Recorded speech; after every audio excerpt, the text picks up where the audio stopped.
Buenos días a todos. Vamos a tratar de hacerles una presentación de distintos proyectos liderados desde la Universidad de Murcia. Fundamentalmente quisiera empezar esta abierto breve charla porque hemos tenido una muy amena de la policía hace un ratito y nosotros quizá pues por nuestro propio profesionalidad y la parte jurídica es un poquito, digámosle, más aburrida normalmente que la demostración que hemos tenido antes. Pues quisiera empezar primero felicitando a Domingo porque realmente es una gran iniciativa que esperemos que sea el principio de una gran amistad, como se decía en la película, y que sea algo que perdure en el tiempo. Porque realmente creo yo que es un gran evento por varios motivos, pero sobre todo porque permite aunar esas inquietudes, esas necesidades que ese sector de la población cada vez más grande pues tenga su rinconcito y sobre todo pues empieza a tener valor en la propia sociedad y que la sociedad le dé una adecuada respuesta a esas inquietudes, a esas necesidades que sin duda pues tenéis como colectivo. Y sentirse parte de un colectivo es importantísimo. Y en segundo lugar, agradecerte mucho que nos permitas esta oportunidad para poder trasladar a la sociedad, que en el fondo es a la que servimos, qué hacemos en la universidad, o sea, en qué estamos investigando, cómo podemos ofrecer ese granito de arena para seguir avanzando en todos los sectores y también, como no, en el de mayores. También debo decir que la invitación la cursó Domingo Díaz a una compañera nuestra que por circunstancias sobrevenidas no ha podido estar aquí, pero sí que quiero referirme a ella, a Mercedes Farias Badie, que manda sus disculpas por no poder estar aquí. Es decir, yo estoy de sustituta presentadora, y no me he presentado, se me había olvidado. Yo soy María del Mar Andreu, Martín, soy profesora de Derecho Mercantil de la Universidad Politécnica de Cartagena y voy a pues, presentar brevemente a mis compañeros. Vamos a tratar de ser breves. En primer lugar, tiene la palabra Belén Andreu Martínez. No somos familia. Yo soy Andreu Martí, recuerden, ella es Andreu Martínez. A lo largo de los muchos años que nos conocemos, imagínense ustedes todos los correos electrónicos, llamadas que hemos recibido, muchísimos, ¿verdad, Belén? Ella es catedrática de Derecho Civil de la Universidad de Murcia y nos va a presentar un proyecto muy bonito que voy a cogerme la chuleta porque el título es complejo. Es Empoderamiento del paciente, espacio de datos e inteligencia artificial como pilares del nuevo espacio sanitario. Bien, y dicho esto, pues le cedo la palabra a mi compañera para que brevemente pues, nos ilustre un poquito. La idea es pues, trasladarles qué estamos haciendo, los objetivos principales del proyecto. Algunos son incipientes, estamos empezando, otros están un poquito más avanzados y dar 2, 3, 4 pinceladas sobre qué pretendemos aportar a la sociedad. Bien, pues le cedo la palabra a Belén. Vale, muchas gracias.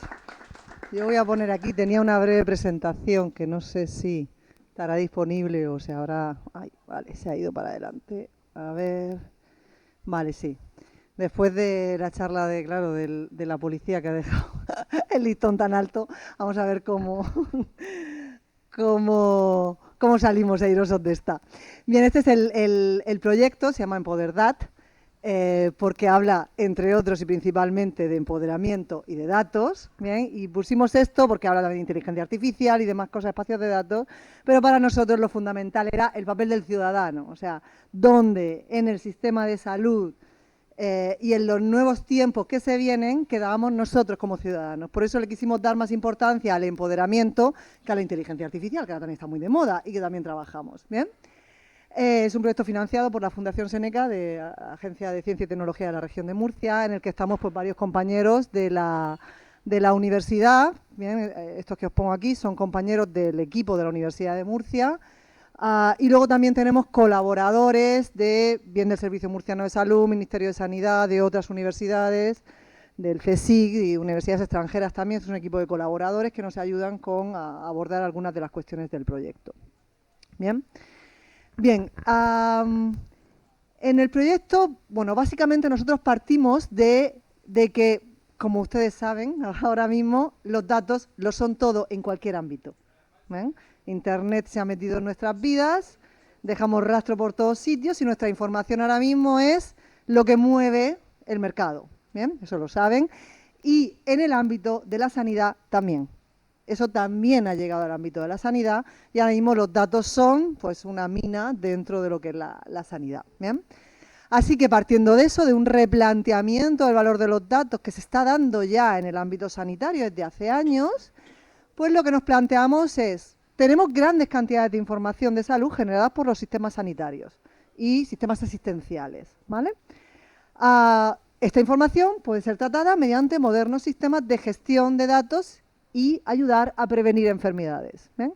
¿Cuáles son nuestras preguntas de base con las que hemos partido hace ya más de un año en el proyecto?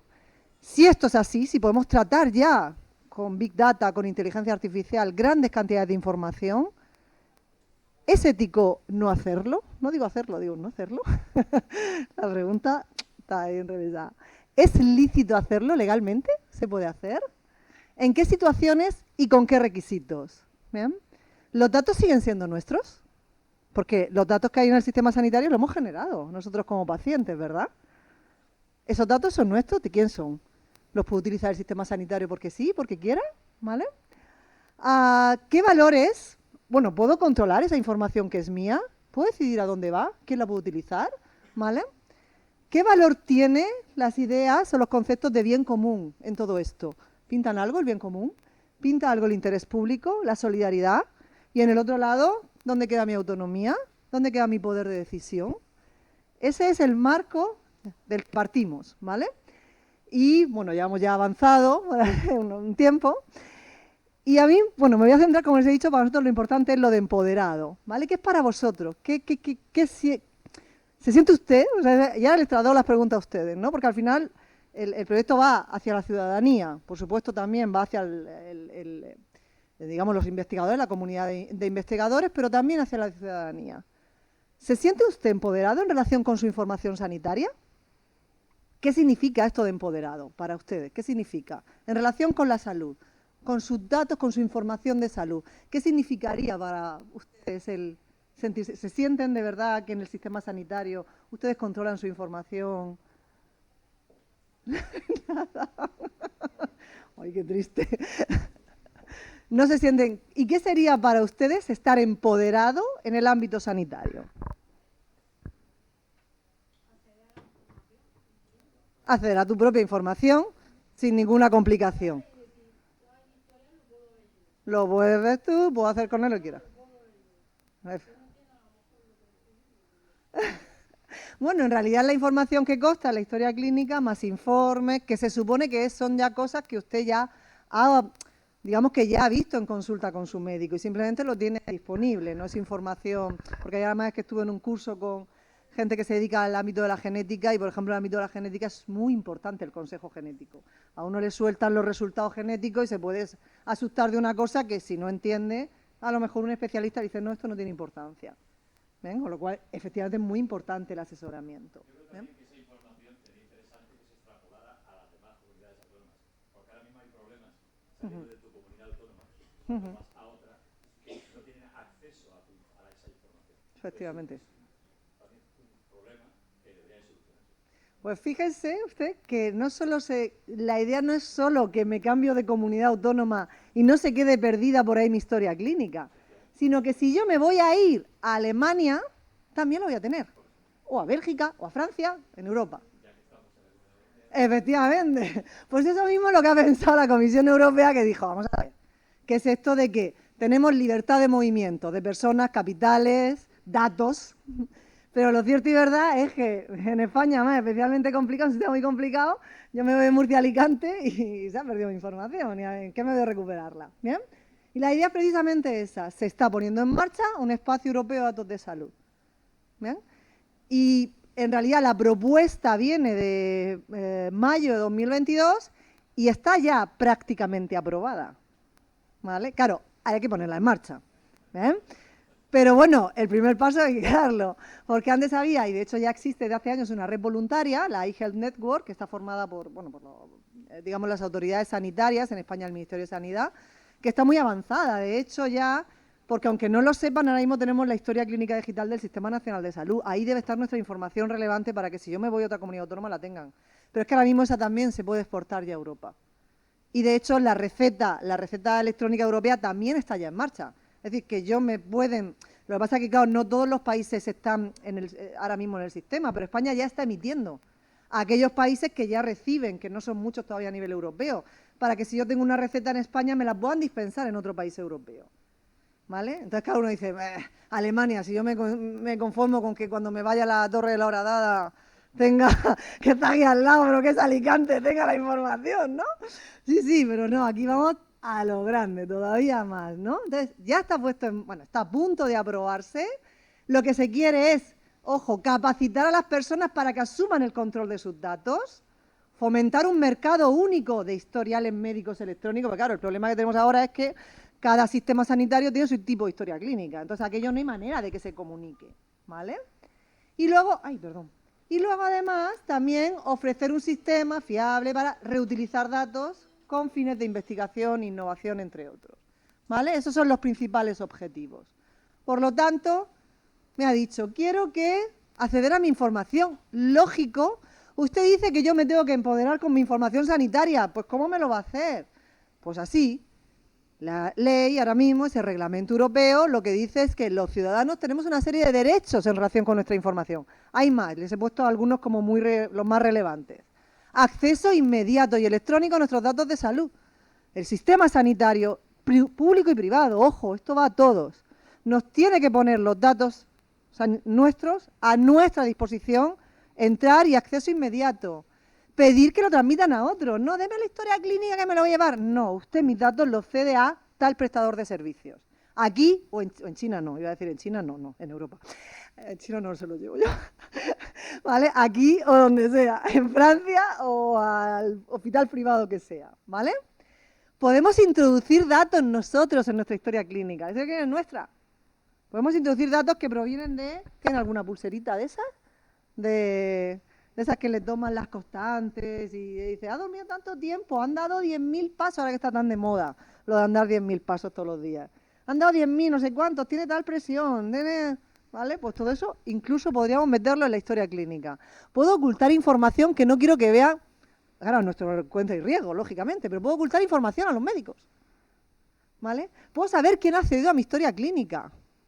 Hay más, pero bueno, les he puesto así como los más relevantes, ¿no? Vamos a hacernos dueños de nuestra información. Eso es lo que quieren, ¿vale? Segunda pregunta, para no alargarme mucho y con esto... Vale, volviendo a si usted está empoderado o no. ¿Qué le parece que sus datos se utilicen para investigar? Para que los investigadores en el ámbito biomédico, sanitario, accedan a información y con eso puedan hacer investigaciones científicas.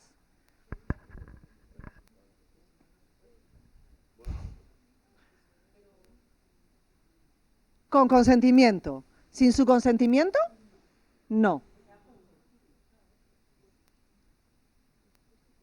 Y entonces, si la información que ustedes ya han generado, que ya está en el sistema sanitario, ¿la podemos utilizar, aunque no anonimizada, por ejemplo? Pseudonimizada, o sea, solo los datos sin conexión con su nombre, sin saber quién es, sin su consentimiento.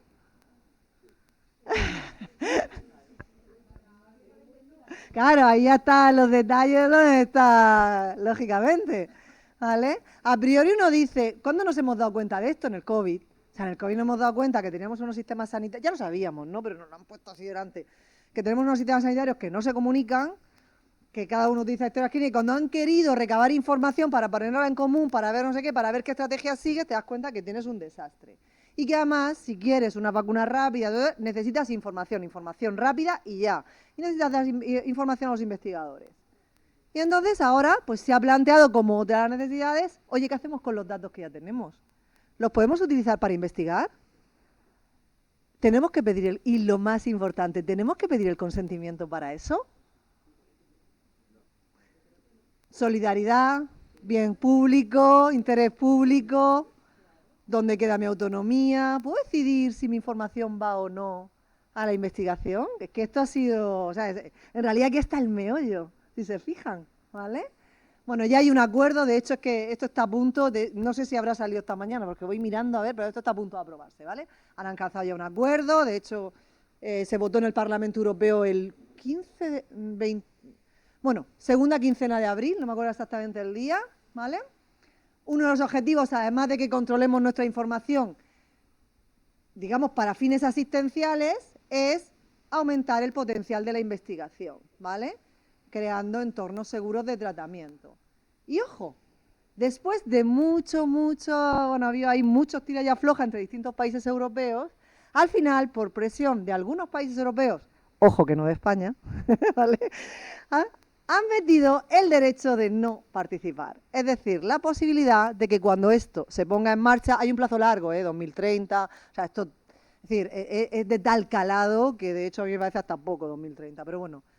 Pero nos van a dar la posibilidad, no de que me metan si consiento, sino que me van a meter y yo puedo decir si me quiero salir.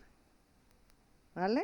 Esto es como lo de los órganos, que soy donante por defecto, salvo que diga que no, pues ahora vamos a ser donantes de datos por defecto, no datos personales, datos sin vinculación con nuestro nombre, ¿vale? Nuestra información sanitaria sin vinculación con nuestra información personal, ¿vale? Bueno, podía seguir, pero yo creo que ya con esto les he dado por lo menos un panorama de por dónde, lo que se nos viene encima, y a mí me interesa mucho, sobre todo, es cómo perciben esto ustedes. Porque claro, alguien sabía que esto se va a poner en marcha en un foro que estuve en septiembre, en el que estaban pues, los del Ministerio de Sanidad, Comisión Europea, estaban los de los principales países europeos, y decía, vamos a ver, el papel del ciudadano, ¿cuánto le hemos preguntado al ciudadano de si queremos esto o no? ¿Qué papel le vamos a dar al ciudadano? ¿Vale? Que la aceptabilidad social de este tipo de reformas también pasa porque hagamos llegar esto a la sociedad para que se apropie de ello, para que lo vea como algo bueno y vea aquello en donde a lo mejor no hay, porque claro, los investigadores esto lo ven horrendo, porque ellos dicen que necesitamos datos para investigar. Claro, pero los ciudadanos a lo mejor quieren decir en qué condiciones. Y a lo mejor hay alguno que no quiere. Ya, pero es que si la gente empieza a sacar los datos, las investigaciones no valen. Porque necesitamos muchas cantidades de datos, sobre todo, por ejemplo, en enfermedades raras está clarísimo, ¿no? Pero también en otros tipos de enfermedades, ¿no? Y ellos necesitan datos. Si la gente se sale, no sirve el sistema. Esto es como lo de las vacunas, ¿no? Que si hay muchos que empiezan a vacunarse, el efecto rebaño desaparece. Bueno, una cosa así, no voy a explicar. Daniel, dime.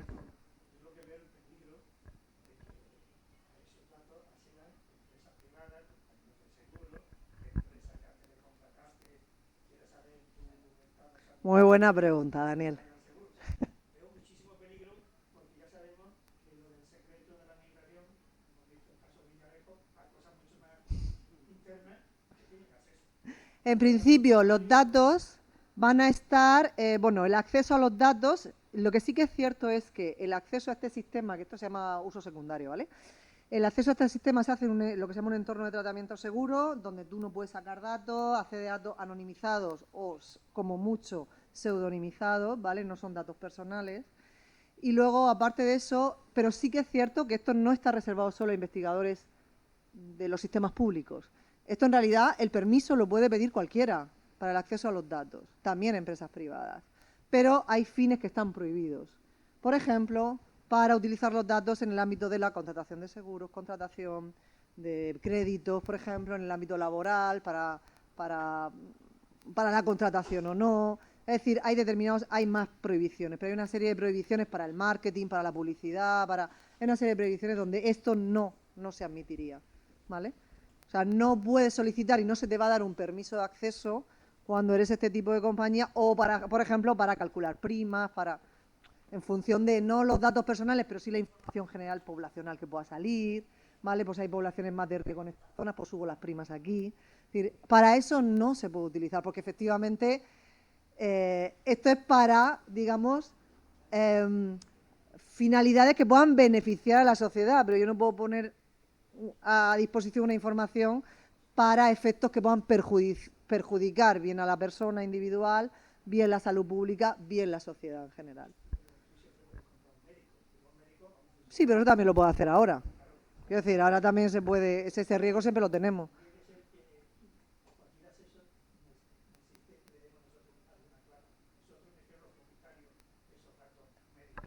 Lo siento.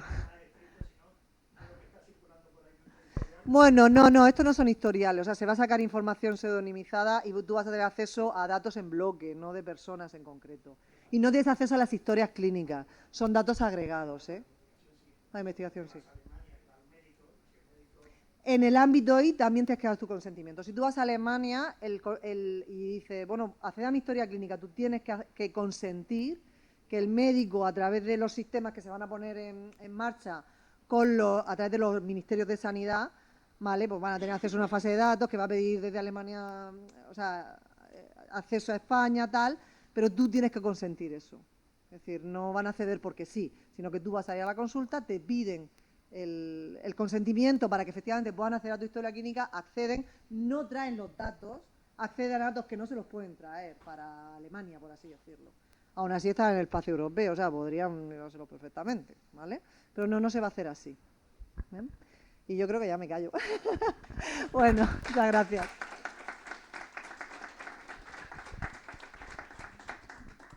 Muchas gracias, Belén. Bien, muchísimas gracias a Belén por la, creo, magnífica charla que ha realizado. Y ahora nos toca a mí y a Mercedes Navarro, en un momentito, presentar otro proyecto, también liderado por la Universidad de Murcia, que lleva por título Plataformas digitales para la economía de los cuidados. Bien, este proyecto está financiado por el Ministerio de Ciencia, Innovación y Universidades y también por la Unión Europea en los fondos Next Generation famosos, que tantos aciertos o no han causado, por ejemplo, en la movilidad urbana. Pues de ahí vienen estos fondos, pues una parte de los mismos también ha sido pues para proyectos de este tipo.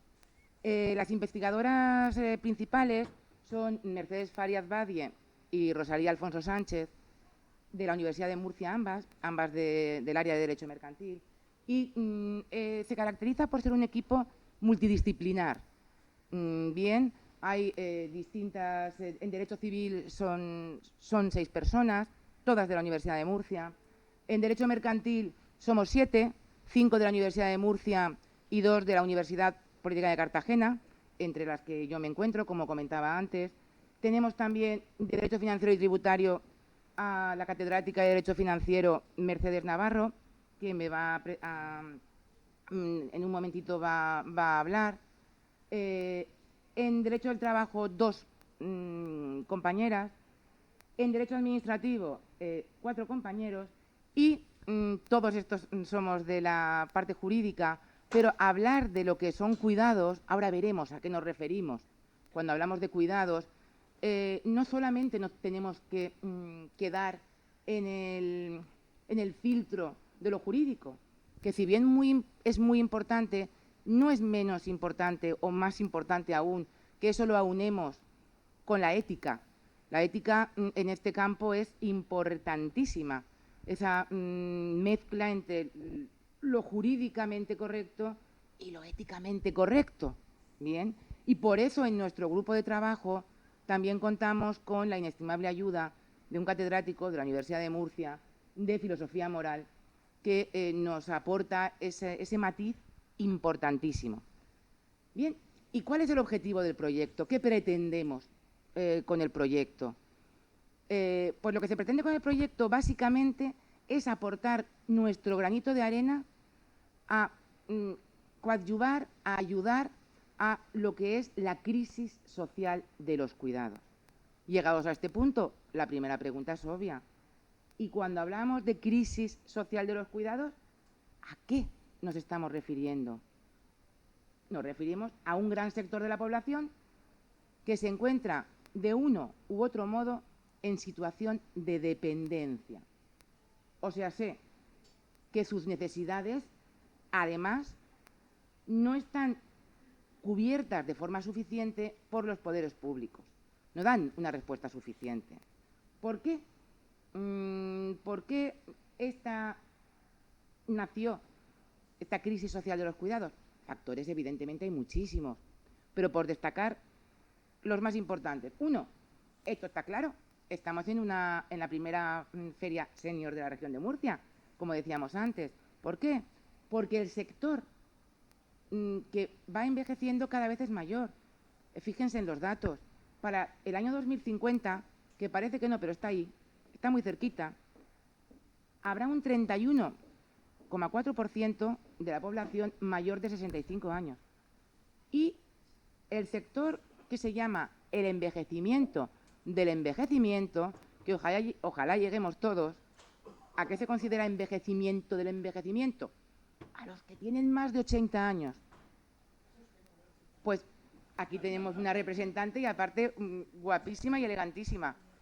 Pues así llegaremos todos, esperemos, a los 80 o más. Pues para 2050 representará nada más y nada menos que más del 11% de la población.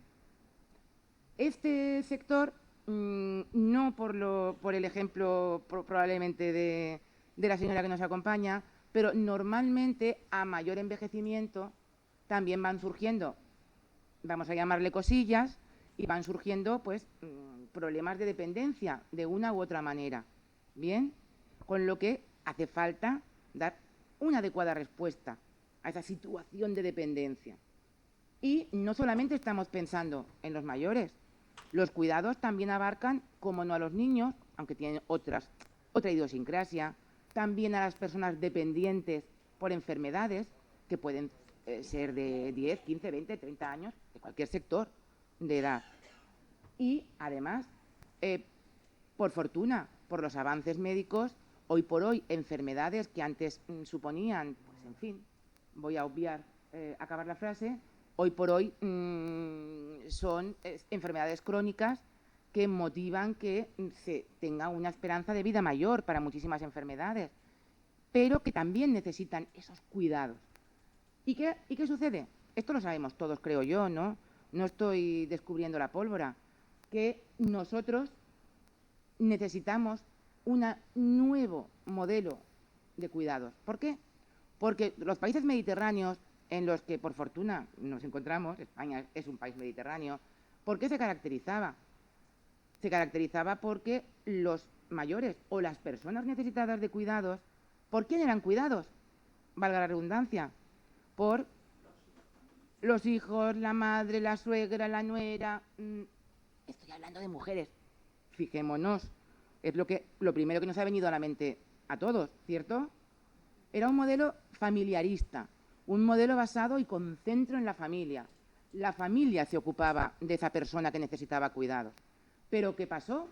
Años 60, 70, 80, las mujeres nos incorporamos al mercado laboral y los roles están cambiando, las familias están cambiando. Muchas veces los hijos no es que no queramos, es que muchas veces no podemos.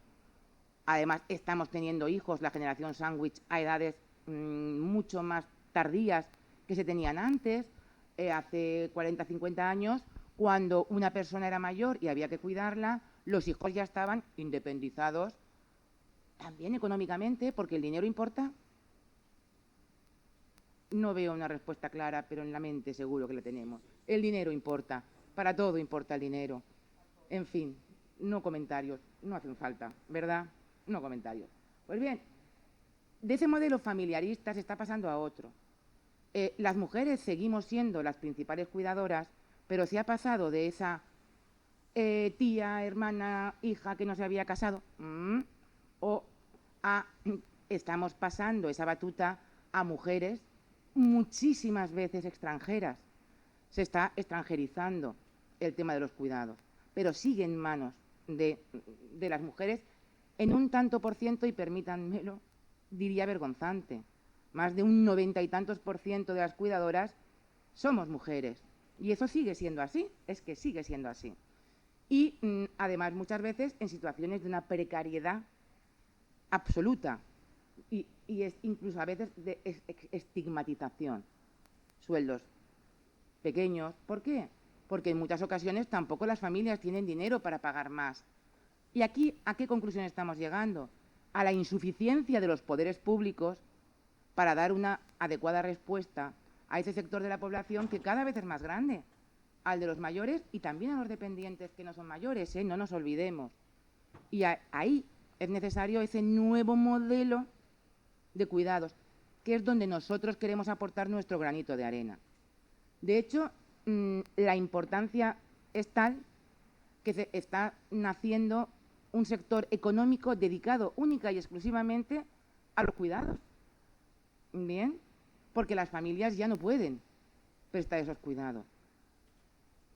Es importante, aunque fue un fracaso, la ley, la LAPAZ, de 2006, que fue un punto de inflexión porque reconoció como derecho el de recibir asistencia cuando uno lo necesite.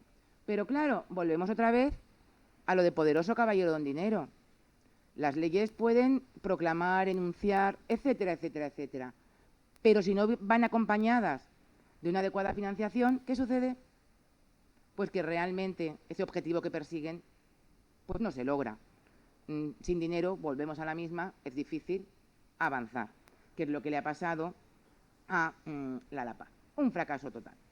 Llegados a este punto, crisis económica, COVID, etcétera, etcétera, etcétera, llega 2021 y se trata de dar un impulso a todos los niveles, en todos los países de la Unión Europea, y llega, en nuestro caso, el Plan de Recuperación, Transformación y Resiliencia. Famosísimo, porque ha afectado a casi todos los sectores.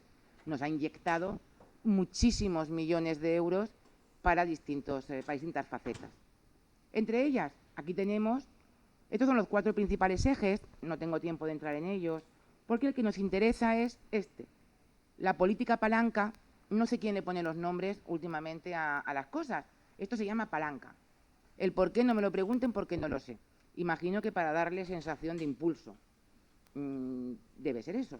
Pues bien, la política palanca número 8, que es esta, es crear, avanzar hacia una nueva economía de los cuidados, entre otras cosas. Esto ha generado, esto es de 2021, lo que es el plan de recuperación, que ya en el 22, en el 23 hemos seguido avanzando. Entre otras cosas, se aprobó un plan de apoyos y cuidados de larga duración. Y también un proyecto estratégico para aunar la economía social, cooperativas, sociedades laborales, entre otras, y los cuidados. Para acabar con esta introducción, porque lo que estoy haciendo es tratar de trasladarles lo que es esto de la crisis social de los cuidados y algo importante, también trasladarles que se está intentando hacer algo con esto, que ya es mucho. Y en ese estamos intentando hacer algo con eso, desde la Unión Europea, desde los poderes públicos, pues nosotros estamos intentando aportar nuestro pequeño granito de arena. Pues bien, hasta tal punto esto es importante que dentro de la economía del bienestar se considera como un cuarto pilar. En la sociedad del siglo XXI, si no conseguimos darle solución, cuidar adecuadamente a aquellos ciudadanos que necesitan cuidados, sean mayores, sean dependientes, no estaremos logrando esto tan importante, seguir con nuestra sociedad del bienestar. ¿De acuerdo? Pues bien, lo que está claro, repito, es que hoy los poderes públicos no están dando una respuesta suficiente, muchas veces por falta de, otra vez, por insuficiencia económica, y van haciendo un sector económico privado. Bien, todo lo que conlleva eso. Aquí, ¿por qué se caracteriza el sector de los cuidados en España? Por una gran heterogeneidad. Tenemos, como no, seguimos con esto, con cuidados informales, los de toda la vida, los tradicionales.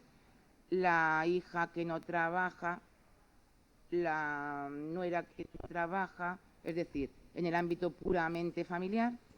Luego están los formales, hay de muchos tipos, ahí lo tienen.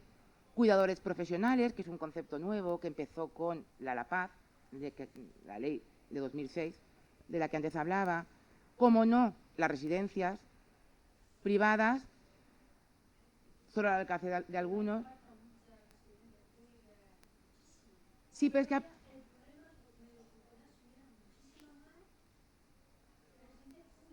Pero me permito añadir, tenemos un problema.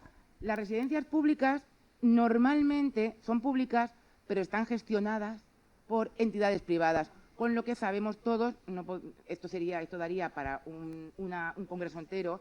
¿El problema cuál es? Que normalmente esas licitaciones son concedidas a empresas que van a tratar de optimizar sus recursos y, por lo tanto, no dan un adecuado servicio. Todos sabemos los inconvenientes, las quejas que surgen de muchas residencias. Bien, y sobre todo también hay pocas. Esto está claro.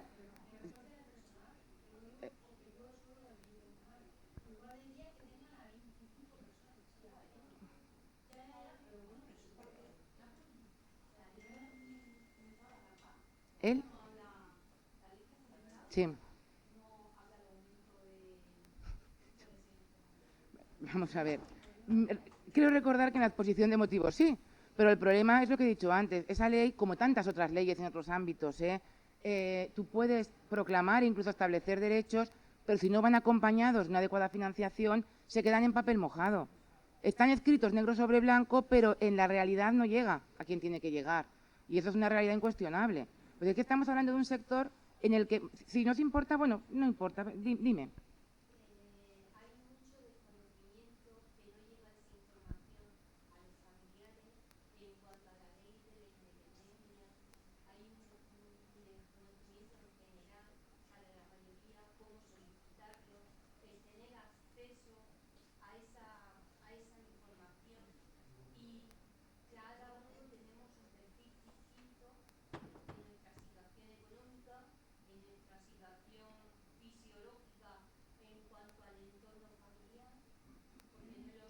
Sí, son las administraciones públicas las que deberían hacerse cargo de ese plus de información.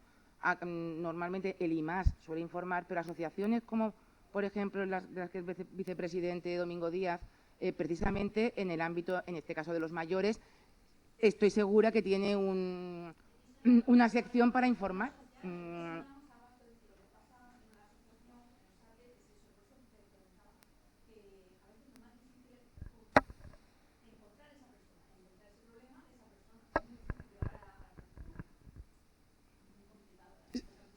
Sí, por eso precisamente estamos en la crisis social de los cuidados. ¿Por qué? Porque el modelo tiene que cambiar.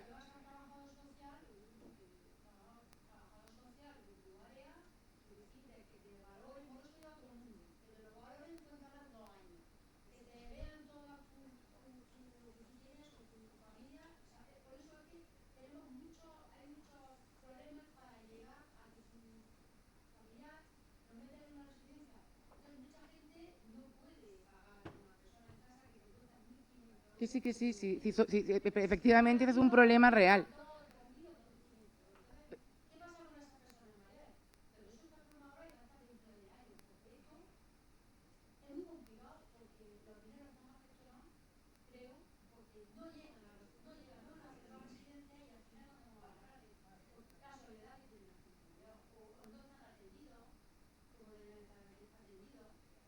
No, coincido con usted, por eso es tan importante ferias como la que se está celebrando hoy para, perdón, para que toda esa información se pueda centralizar y que sea más fácil.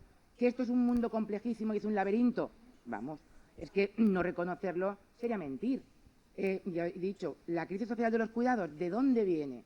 Viene de una realidad que ha generado un sector de la población cada vez más grande, afortunadamente, que yo estaré dentro de no mucho ahí, ¿vale? Pero el problema ¿cuál es? Teníamos unos recursos que ya eran insuficientes, y un modelo familiar, y por eso he explicado el modelo familiar, que se encargaba la madre, el padre, la nuera que no trabajaba, y ahora esa realidad ya no existe, porque las mujeres necesitamos trabajar y además tampoco mis hijos dentro de 10 años se podrán hacer algo económicamente. Por eso yo siempre digo que esto es importantísimo de mí, porque estarán probablemente empezando su vida, necesitarán ese dinero. No es como antes, que cuando ya la gente, mis abuelos necesitaban cuidados, ya sus hijos estaban en situación económica holgada porque los hijos ya habían volado. La situación ahora ha cambiado, somos la generación sándwich. Tenemos padres a los que cuidar e hijos a los que cuidar. Y a veces no. Y a veces da nietos, efectivamente. Yo ahora mismo tengo a mi madre, ya con 80 años, pero tengo un hijo todavía de 16, acabados de cumplir. Es decir, soy un sándwich. Esperemos que de queso bueno, pero soy un sándwich. Y eso es la generación sándwich, si tiene nombre. Tenemos que crear eventos y organizaciones como la nuestra, como SATE, en el beneficio para hacer cambiar el modelo, porque el modelo ya no funciona, el modelo antiguo ya ha quedado obsoleto. Entonces, gracias a vuestras intervenciones, que hagáis más público lo que estáis haciendo, gracias a las asociaciones, gracias a la sociedad, tenemos que volcar que se cambie el modelo, porque el modelo tradicional no funciona porque no es real. Pues por eso, es que ahora, si me permitís que siga un poquito, así vamos avanzando. Precisamente por esa insuficiencia, por las pocas residencias, porque las residencias a veces no funcionan, están surgiendo cosas distintas, como el cohousing a nivel tercera edad, también dinero otra vez, productos financieros nuevos, como la hipoteca inversa, como para tener dinero para poder pagarte uno mismo los cuidados en tu casa o en una residencia que tú elijas y que puedas sufragar.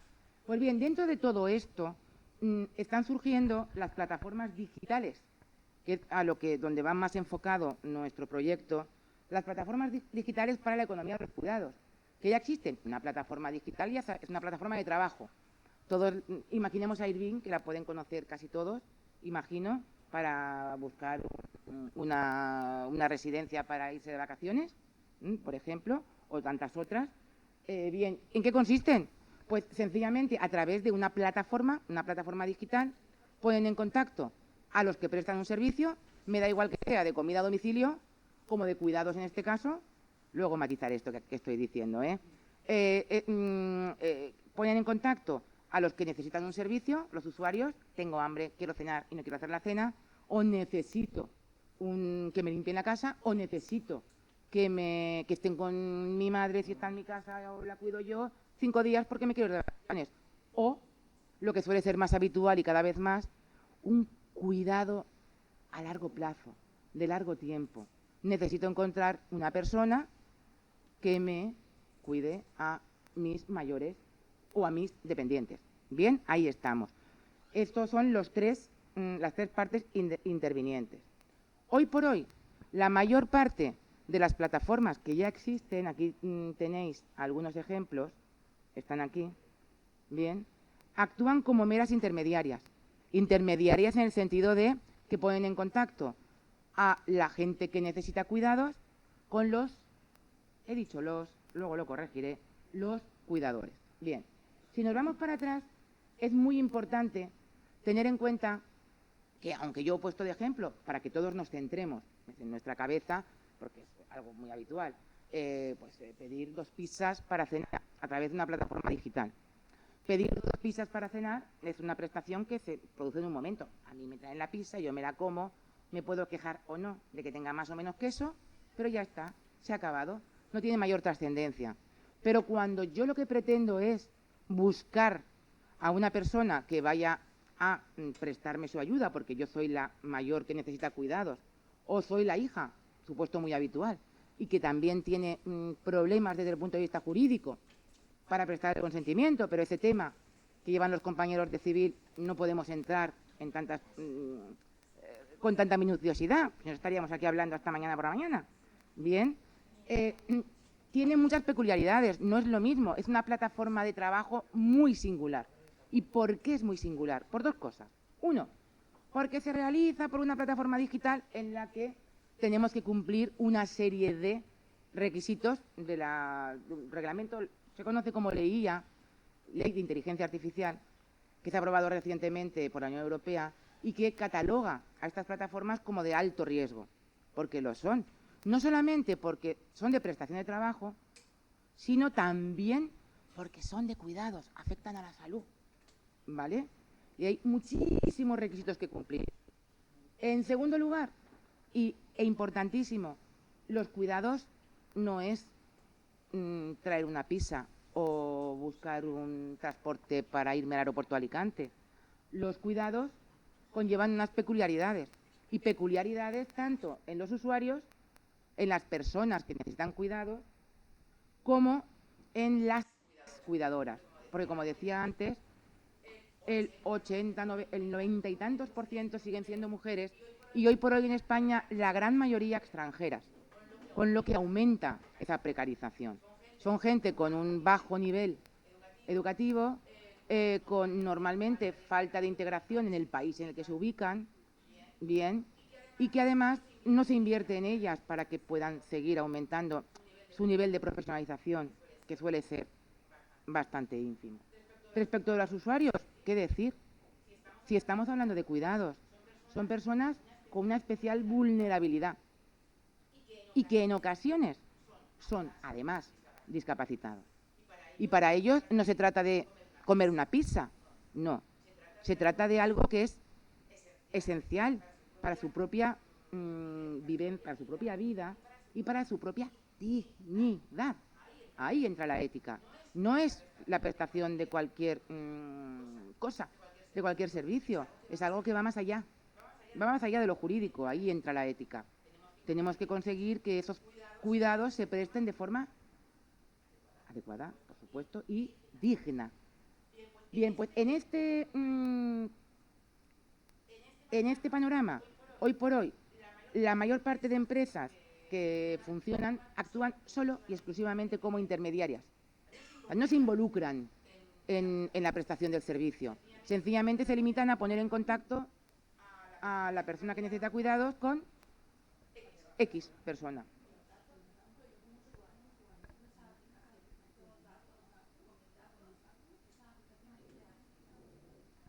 Esa es la pregunta del millón, y te explico por qué. La mayor parte, cada una funciona de una manera, pero normalmente funcionan única y exclusivamente como intermediarias. O sea, únicamente actúan como un tablón de anuncios, pero en lugar de tenerlo como antes, en la puerta de los hospitales o en las puertas del IMAS, lo tienen pues vía digital. ¿Por qué? Y tú te metes en la app de una plataforma de cuidados y ni se identifican. Es decir, tú no sabes quién es el titular de esa plataforma, que normalmente, ya lo advierto, son sociedades anónimas grandes, ahora a nivel europeo, son grandes sociedades anónimas, y tampoco te identifican cómo se va a realizar la prestación de servicio. ¿Voy a contratar yo con la cuidadora que me ofreces? ¿O vas a contratar tú, empresa titular, y luego me vas a prestar a mí el servicio? Si solamente me vas a poner en contacto, ¿te vas a ocupar de la parte de contratación? Por ejemplo, nada, normalmente no te dan ninguna información. Por eso nosotros, ahora lo explicaré en 2 minutos, porque voy a cortar ya, porque si no seguiría hablando y hablando y hablando. Me caracterizo por hablar poco. Eso es algo que es evidente, ¿no? Bien, voy a ir cortando y luego seguimos, si acaso, hablando cuando ya intervengan mis compañeros. Vale, pues como os decía, el problema fundamental es que actúan como meras intermediarias, sin más. No se involucran en el tema. Nosotros hemos advertido varias cosas. La primera es que la mayor parte de plataformas están en manos de sociedades de capital, que lo que intentan es obtener beneficios, ¿de acuerdo? Y eso puede ser problemático, con lo que a veces las personas que necesitan cuidados no les llegan de forma óptima, y las cuidadoras siguen estando en la misma situación en la que se encuentran, no avanzan. Por eso nosotros, uno de los primeros trabajos o resultados que se ha hecho es este libro que se acaba de publicar. Es de Mercedes Navarro, que enseguida va a ocupar este puesto. Es interesantísimo, es plataformas de cuidados a mayores. Ella se centra en su especialidad, que es el derecho financiero. Si a alguien le interesa, además está en abierto. O sea, en abierto es que puedes pinchar directamente y accedes a toda la información que está de forma absolutamente sistematizada y para alguien que no, que esté un poco familiarizado. No, es que con pinchar ya se te baja el archivo, ella mismo que lo explique después, pero se llama acceso abierto ahora. Sí, también lo puedes comprar en papel. Sí, y luego si quieres imprimirlo, pues lo imprimes, ¿vale? Bien, pues siguiendo, y estoy terminando ya, en definitiva, las plataformas actuales que existen no vienen a solucionar casi ninguno de los problemas, ¿bien? Y nosotros lo que estamos estudiando desde el proyecto es qué sucedería, consideramos que es óptimo para solucionar muchos problemas, si esa titularidad de las plataformas está en manos de la economía social, o sea, de cooperativas y sociedades laborales, que sean los propios cuidadores o a través de cooperativas, por ejemplo, de trabajo, o incluso los propios necesitados de cuidados, mayores o dependientes, los que integren, los que sean los titulares de la plataforma. ¿Qué se consigue con esto? Pues muchas cosas. Uno, los beneficios van para ellos mismos. Dos, evidentemente, esas trabajadoras, que son las que toman las decisiones en esa empresa, irán aumentando su cualificación y conseguiremos ir disminuyendo esa brecha que todavía existe. Bien, por resumir, otra cosa que estamos haciendo importante dentro del proyecto es crear un software para poder cubrir esas necesidades de una plataforma de titular, que la titular sea una cooperativa o sea una sociedad laboral. ¿Problemas con lo que nos hemos encontrado? El dinero, ¿cómo no? Se está intentando hacer un prototipo con expertos jurídicos de nuestro propio proyecto y también informáticos de Amusal, de Ucomur, son principales entidades representativas de cooperativas, de sociedades laborales en la región de Murcia, y también de la comunidad autónoma. Lo que sucede es que nuestra intención, que era crear totalmente el software y ponerlo a disposición gratuita, para esas cooperativas, esas sociedades laborales que pudieran competir en contratos públicos, porque no sé si ustedes saben que hubo un punto de inflexión en el 2021. En el 2021 la comunidad autónoma cambió el modo que tenía para llevar a cabo la contratación pública y en lugar de sacarlo por paquetes pequeñitos, sacó un único paquete grande. ¿Eso qué generó? Que la mayor parte de cooperativas y sociedades laborales que trabajaban en el sector de los cuidados pues fueron expulsadas directamente, hablando claro, del sector. Y al final se quedó en manos de grandes sociedades anónimas, pero que, lo más curioso de todo, no utilizo ningún verbo, es que al final acababan contratando con las mismas sociedades en los territorios pequeños. No sé si me he explicado bien. Pues entonces nosotros vimos ese problema, que es un problema real, y dijimos, pues vamos a crear un software para que ellas gratuitamente lo puedan utilizar, bien solas o bien creando asociaciones.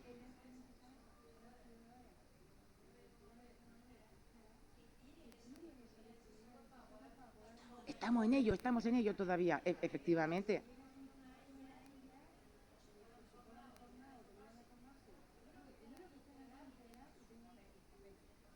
Bueno, sí, evidentemente es el primer problema.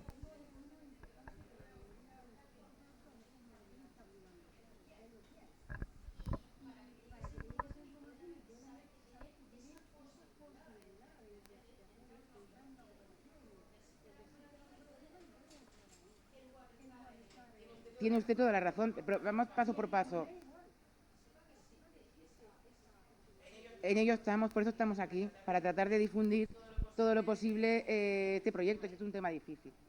Pero efectivamente tiene usted toda la razón. Bien, y ya termino y le cedo la palabra a Mercedes Navarro para que nos hable de los derechos digitales.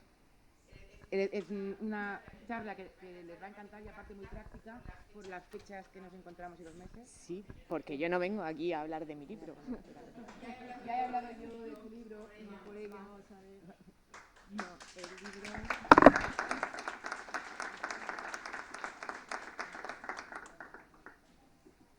A ver, este estaba.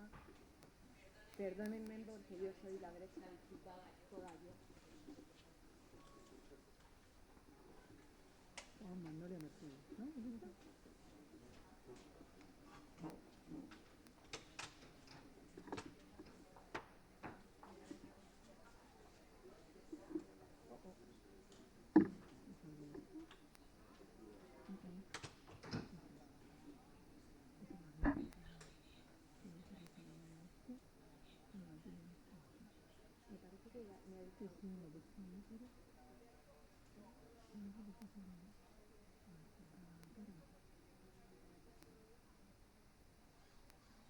Bueno,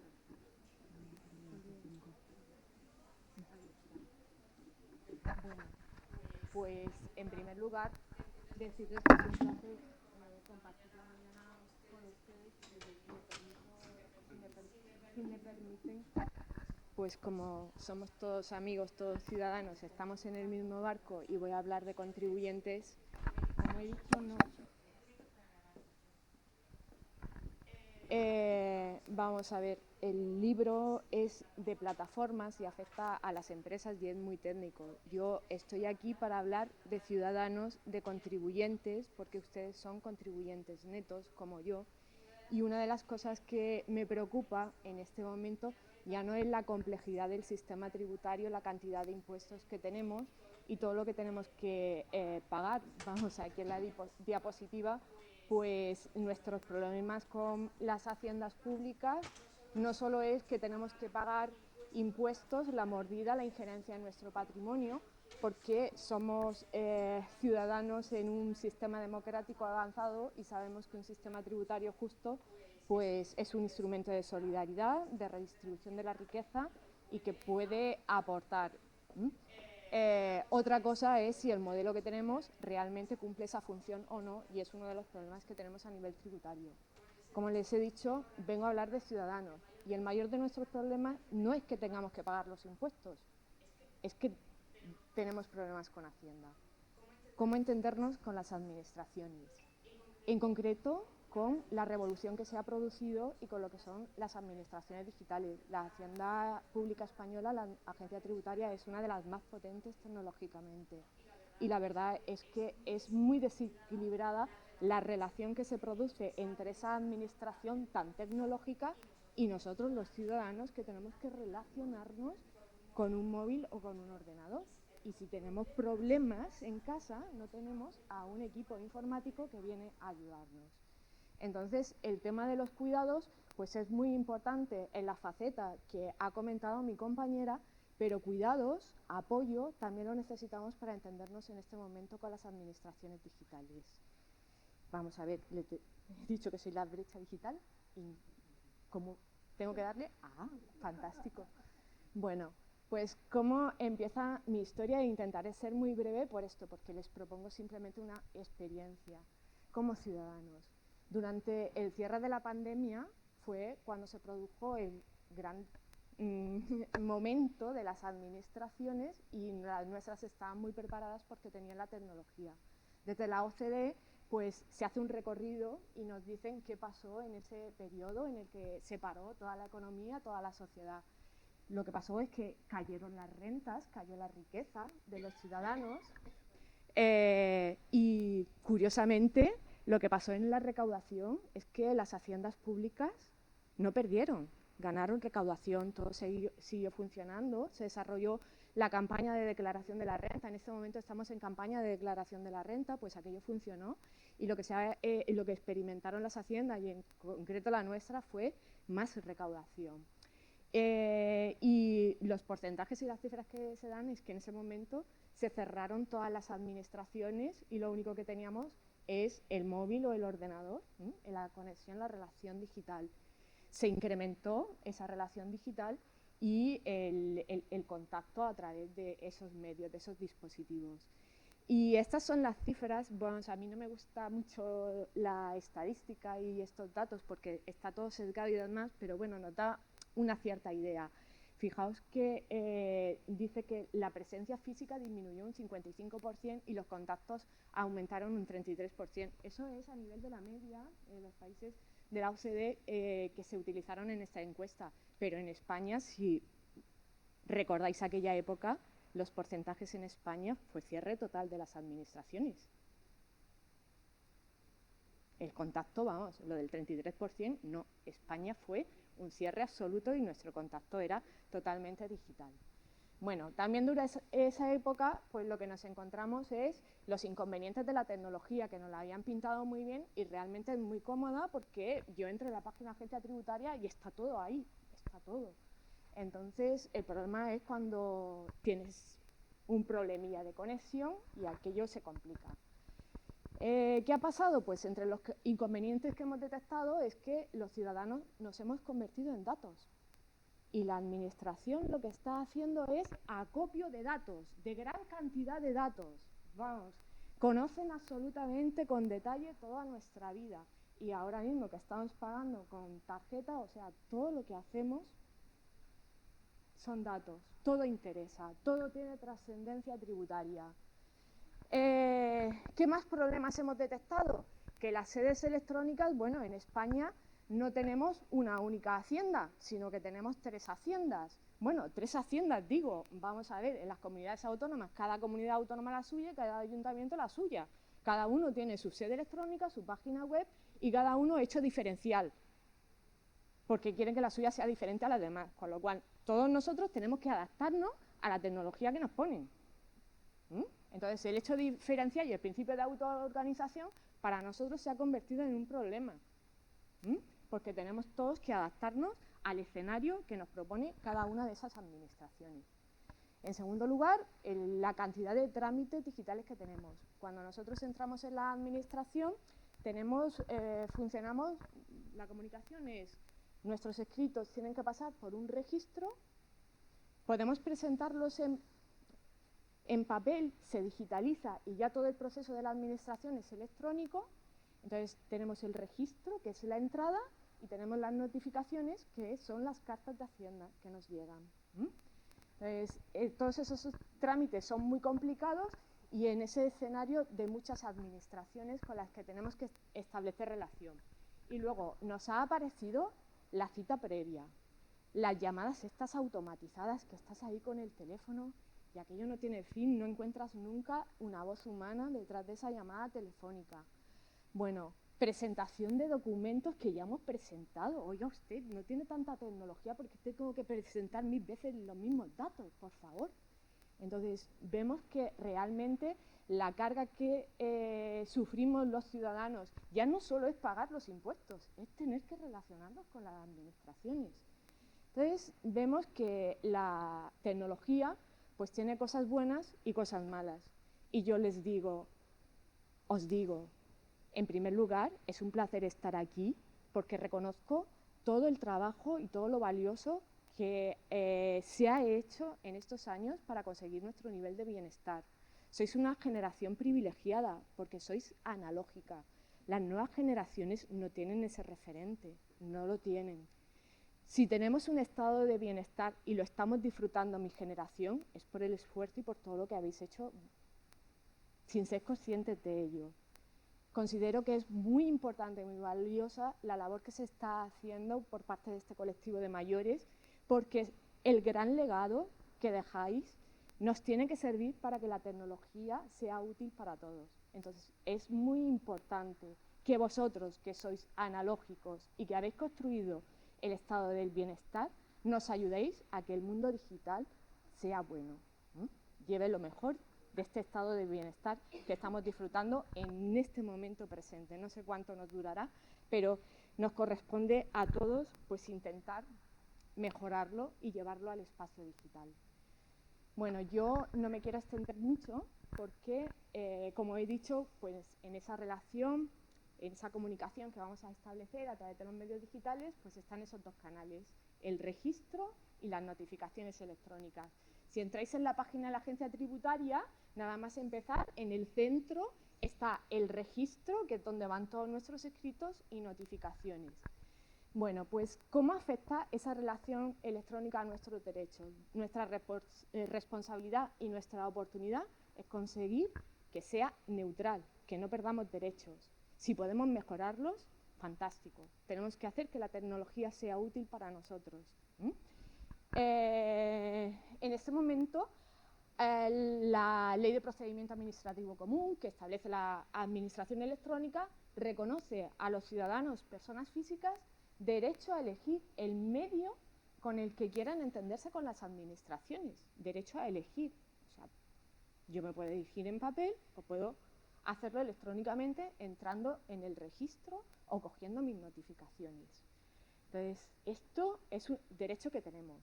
Y a veces no somos conscientes de eso, porque nos dicen, lo tiene que hacer usted telemáticamente, tiene que pedir la cita por teléfono. ¿Por qué no? ¿Pero dónde pone lo de la cita previa, que tiene que ser por una llamada? No hay ninguna ley que lo establezca. Es un capricho de la administración. Lo que me está haciendo es que yo no puedo hacer efectivo mi derecho a elegir el medio con el que quiero entenderme con la administración. Y luego hay otro derecho también formulado, que es el derecho a ser asistido en el uso de los medios electrónicos. Oiga usted, que yo tengo un móvil ilimitado, o tengo un ordenador y el ordenador me puede fallar porque no es última tecnología. Yo no me estoy comprando cada 2 o 3 años un ordenador nuevo para que tenga la tecnología más potente para establecer una conexión segura con usted, administración. Entonces, pues son algunos de los problemas que tenemos con estos dos derechos que ni siquiera sabemos. Yo creo que hay muchos ciudadanos que no conocen que tienen estos derechos.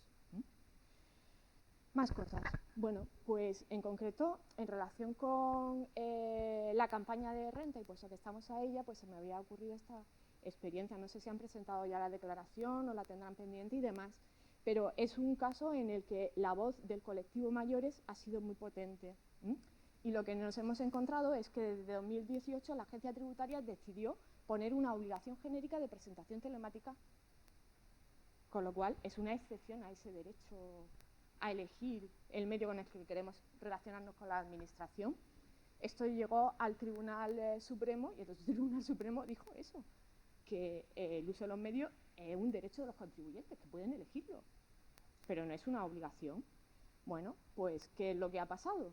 Pues con esa sentencia, de hecho, como he comentado, en el año de la pandemia hubo más recaudación, hubo campaña de rentas, se presentaron todas telemáticas.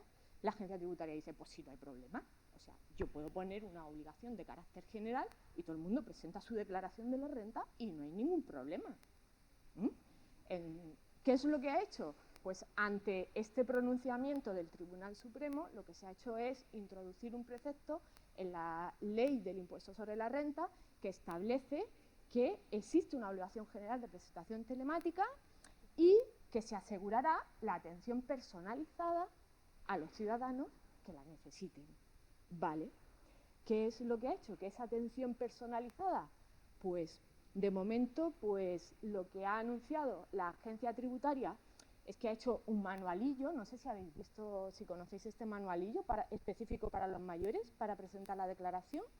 Pues hay un manual específico para mayores de 65 años y el programa Renta Web, que ya teníamos, una app, una aplicación para el móvil, que vamos, que presentar la declaración de la renta ahí en la aplicación, pues no sé, le das sí y confirmas el borrador, porque vamos, ahí no se puede manejar absolutamente. Y vamos a ver, en confidencia os diré, yo una vez intenté descargarme la app y me pedía que para terminar el proceso tenía que acceder a todas mis fotos, todas las no sé qué, de mi móvil, no sé qué, todos mis datos y no seguí, no continué. Entonces tenemos Renta Web, el programa Renta Web, la aplicación y un asistente virtual, un chatbot como el ChatGPT este que hay por ahí, lo tenemos como un espacio de información donde podemos establecer un chat automático y nos ponen la foto que va variando de un señor o una señora con el que interactuamos y vamos haciendo preguntas. Entonces estas son las herramientas de apoyo que nos permiten esa atención personalizada. También está el servicio este telefónico que tienes que pedir una cita y te llaman a casa. Vamos, yo la verdad es que sentía curiosidad por saber cuál es vuestra experiencia con este entorno del IRPF que nos afecta a todos, con lo cual esto es muy rico para mí. ¿Qué os quería decir? Bueno, pues este es el caso concreto de lo que está pasando, ¿sí? Porque esto para mí sería un caso típico de seguir luchando por nuestros derechos. esto es una tomadura de pelo. El otro día tuve que presentar un recurso económico administrativo contra una resolución denegatoria del ayuntamiento. Solo se puede presentar de manera electrónica. Yo soy una avanzada digital, no me importa, y era muy complicado seguir a la red. Claro, yo lo tengo todo, lo que a la red, pago por 3, no funcionaba y tal, y lo presenté. Pero dije, no hay derecho, o sea, un ciudadano, el ayuntamiento le dice una cosa, y yo, claro, yo sé de derecho, me hago mi recurso, tengo firma electrónica, tengo todo no sé cuánto, pum, pum, pum, me lo hago y lo presento. Digo, pero un ciudadano normal, ¿cómo hace esto? O sea, normal, quiero decir, normal que no tenga los conocimientos que apenas sabe nada de eso. Es una vergüenza. Sí.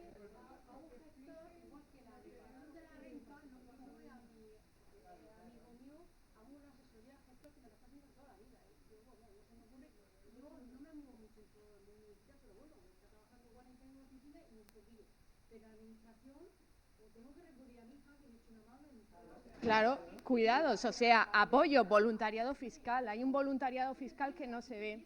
Sí. Bueno, Es que nosotros no nacimos en el tiempo de la yo creo que esto es perfecto. Lo han hecho muy bien. ¿Lo han hecho muy bien? Sí, sí, lo están haciendo. Sí, ¿no? Ahí está el tema, para esclavizarnos, para que seamos un mero dato. No les importa el ciudadano, no les importa la persona. Detrás de esa acción existe evidentemente una intención. La lectura, los datos, la falacia de las encuestas, y quería insistir en esto, en los datos estadísticos. Estamos en el siglo de la estadística, el siglo XX ha sido, y corto. La lectura de Hacienda, en este caso, es que, fijaos que las declaraciones, de más de 20 millones de declaraciones que se presentan, las que se presentan en las oficinas, que es uno de los servicios de ayuda, de apoyo al ciudadano, son mínimas. No llega a 1 millón, es mínimo. Y las llamadas por teléfono, lo que pasa es que han descendido. La lectura que hace Hacienda, según sus datos estadísticos, es que funciona el sistema. Podemos poner una obligación de carácter general porque funciona. La gente presente la declaración. O si no, sencillamente lo que haces es confirmar lo que tú quieras. Pues muchísimas gracias. Interrumpo aquí mi presentación. Voluntariado fiscal, o sea, hay mucha gente que está ayudando a otros contribuyentes a presentar la declaración, por eso no van a las oficinas, por eso no llaman por teléfono. Entonces, es una lectura sesgada, y los peligros que tenemos en este entorno digital es cómo se utilizan los datos, cómo se reflejan, se hace una lectura y se toma la decisión, ¿vale? Entonces, yo lo que quería trasladar es que me parece que este es un problema importante que nos afecta a todos los ciudadanos. Pues igual que las oficinas de banca se han puesto horarios de atención personalizada, La imagen del Hacienda libro tiene que poner horarios de atención personalizada. sí, pero a la es que declaración en de la el libro renta. no cuento eso. Bueno, podemos hacer una huelga fiscal. El problema es que Hacer esa huelga fiscal. Sí, bueno, yo sé, sí, yo se lo regalaré, que pase un día por la facultad y se lo regalo. hasta que no me atienda presencialmente no presenta la renta. Sí, Se llama Milagro, tiene 80 años. pues que pase un día por la facultad y que le regalo uno y pasea, ¿vale? Sí, ¿no es familia tuya? Vamos a ver, hay una señora que quería la foto del libro, que pase por la facultad, que quien quiera el libro le regalo un libro, que tengo ejemplares en mi despacho. Bueno, no sé si han escuchado el ofrecimiento de... El ofrecimiento de la doctora Navarro a regalar libros sobre, lo advertido, no derechos digitales, sino plataformas digitales de cuidados que pasen por la Facultad de Derecho y tiene a su disposición. Yo también quiero uno, por cierto. Bien, como vamos bastante mal de tiempo respecto al horario previsto, vamos a tratar de acortar. Tengo el honor de presentarles a la doctora Magnolia Pardo López, que nos va a presentar muy brevemente, porque ella tenía bastante prisa hoy y ha sido difícil poder contar con su presencia en esta mañana, el proyecto La potestad sancionadora de las autoridades de control en materia de protección de datos. Es un proyecto de investigación que ella codirige junto con Julián Valero Torrijos, de Derecho Administrativo. Bien, y dejo a Magnolia que brevemente...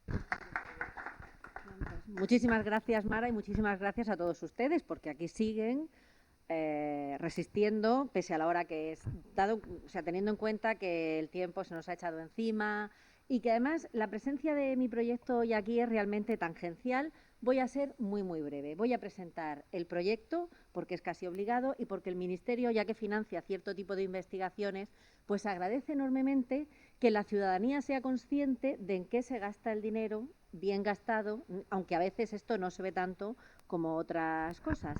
Y voy a intentar explicar en una frase por qué este proyecto puede ser útil también para las personas mayores, a las que aprovecho aquí, voy a procurar no emocionarme, a darles un rendido homenaje, porque de verdad que pienso en mi abuela, en mi madre, y me siento una enorme privilegiada, porque he contado con una generación excepcional a la que yo no igualaré. He pensado mientras hablaba, mi madre tiene ahora 84 años.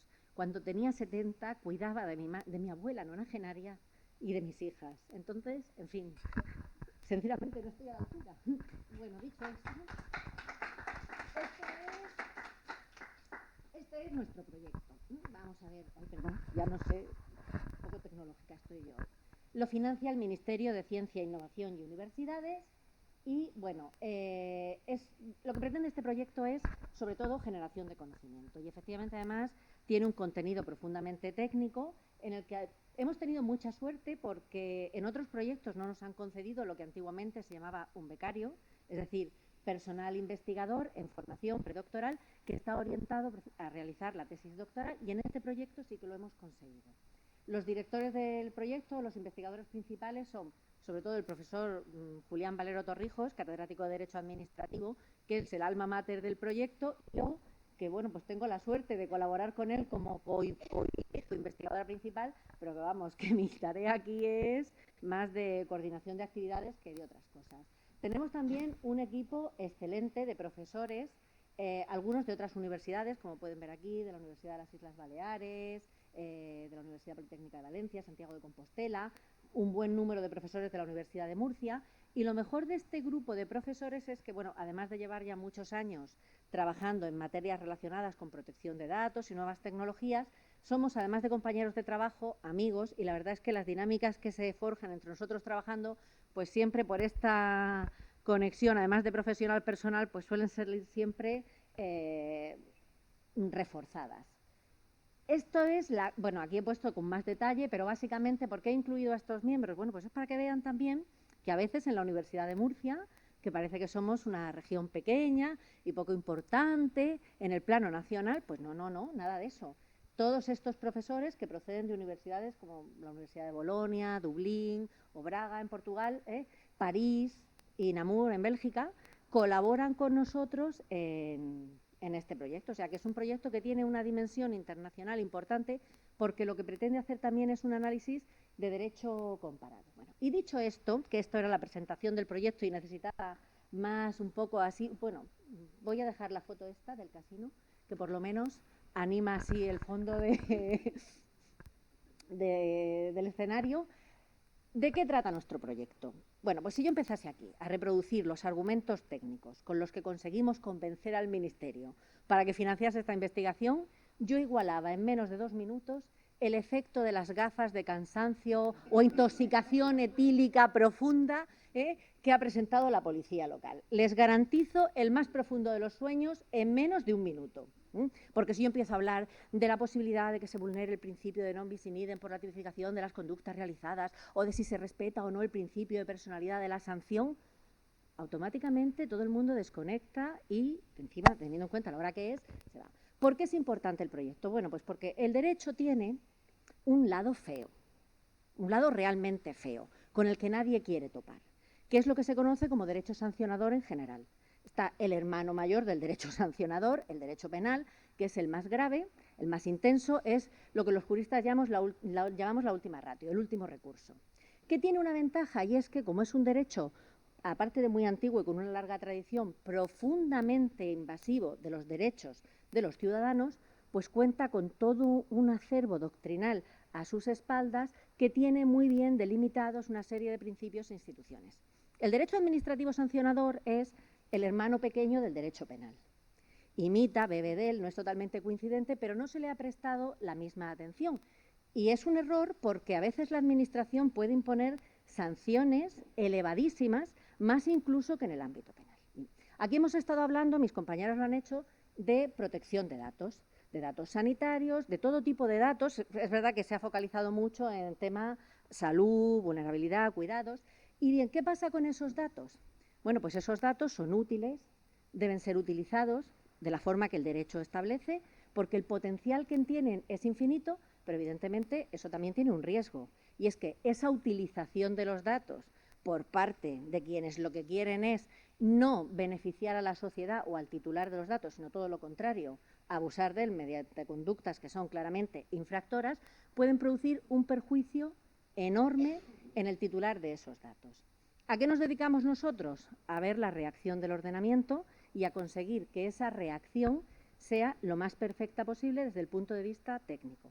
Y nos vamos a centrar sobre todo, que de esta sí que habrán oído hablar, esas autoridades de control, es lo que todos conocemos como Agencia Española de Protección de Datos, que más o menos nos sonará. Murcia no tiene agencia autonómica, otras comunidades autónomas sí que tienen, los ciudadanos de la región de Murcia, donde, bueno, se centran sobre todo en la Agencia Española de Protección de Datos, porque ella tiene atribuida en materia de protección de datos la potestad sancionadora para castigar a infractores.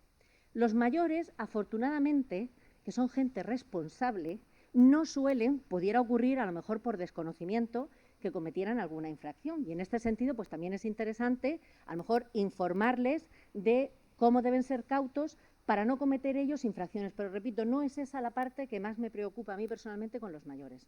A mí personalmente lo que más me preocupa de los mayores es que ellos puedan ser víctimas de conductas abusivas, de conductas claramente ilegales, ilícitas, por parte de quienes intentan, a lo mejor, sustraer datos para, vaya a saber uno qué fines y ninguno bueno. Entonces, también es importante, por ejemplo, no es habitual, pero puede ocurrir que haya abuelos que tengan a su cargo, no como cuidadores accidentales, no echando una mano a los hijos, sino que directamente tengan a su cargo nietos adolescentes.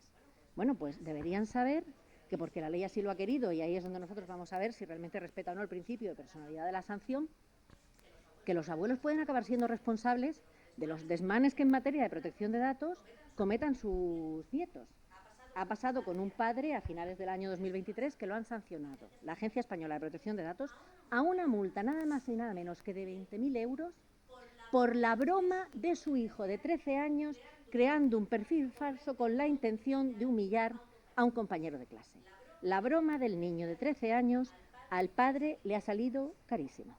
Entonces, nuestro proyecto lo que intenta, aparte de realizar un estudio técnico propio de los juristas, pues como ahora también es importante la transferencia y que la sociedad vea lo que estamos haciendo, es un poco divulgar y concienciar a los mayores de los riesgos de los que ellos pueden ser víctimas, de que lleven cuidado con sus datos o con los datos de terceros para no cometer ellos mismos infracciones, y también del cauce a seguir por si desean presentar alguna denuncia ante la Agencia Española de Protección de Datos.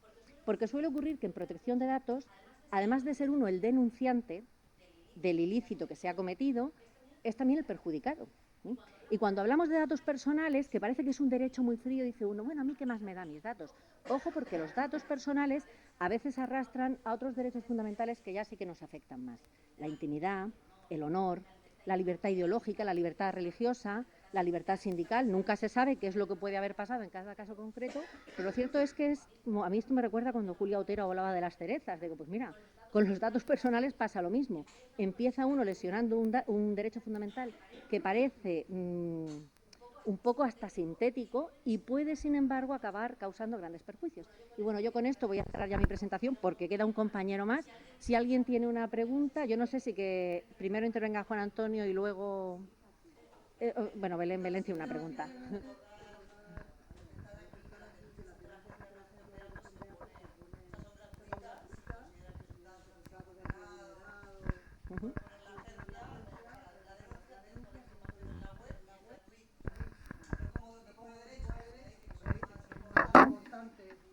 Pero claro, para proteger esos derechos, la poner una denuncia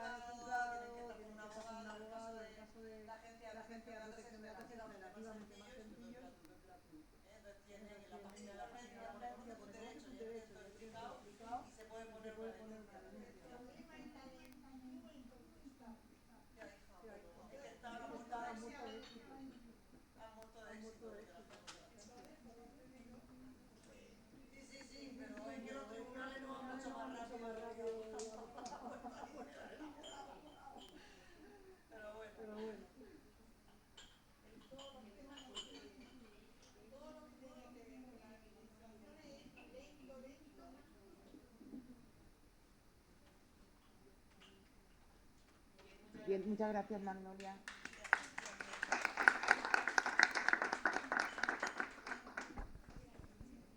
Bien, y ahora ya por último, además ha dicho que va a ser breve por las horas que es y por lo que están aguantando ustedes estoicamente.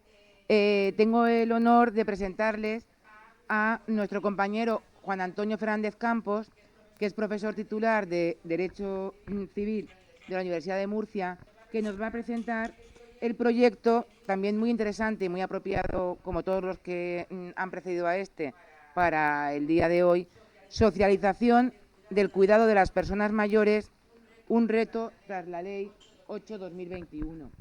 Cuando quieras, Juan Antonio. De acuerdo. Muy bien. En primer lugar, muchas gracias a los organizadores porque tenemos una oportunidad de presentar un proyecto. Nosotros estamos casi recién nacidos, no tenemos ya la experiencia de mis compañeras que tienen proyectos más avanzados. Es un proyecto que se parece en parte al que explicó antes Mara, porque la atención a las personas mayores es uno de los retos de la Unión Europea, del Gobierno español, pero también de la Unión Europea. Entonces, es uno de los ejes, por así decirlo, temáticos que financia.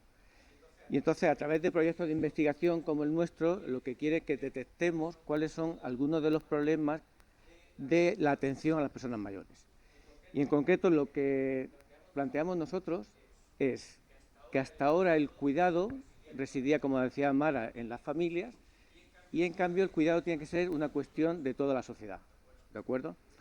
Y la sociedad no significa solamente la administración pública, porque ya se ha puesto antes de evidencia, el problema de la administración pública es la falta de recursos. Es decir, falta dinero para poder atender a todas las personas que cada vez necesitan más asistencia. Y ese dinero, pues no es previsible que vaya a existir en los próximos años. Entonces creemos que el reto de la sociedad que está por venir es que todos seamos conscientes de que el cuidado de las personas mayores nos incumbe a todos, a la administración, pero también sigue incumbiendo a las personas y a las familias.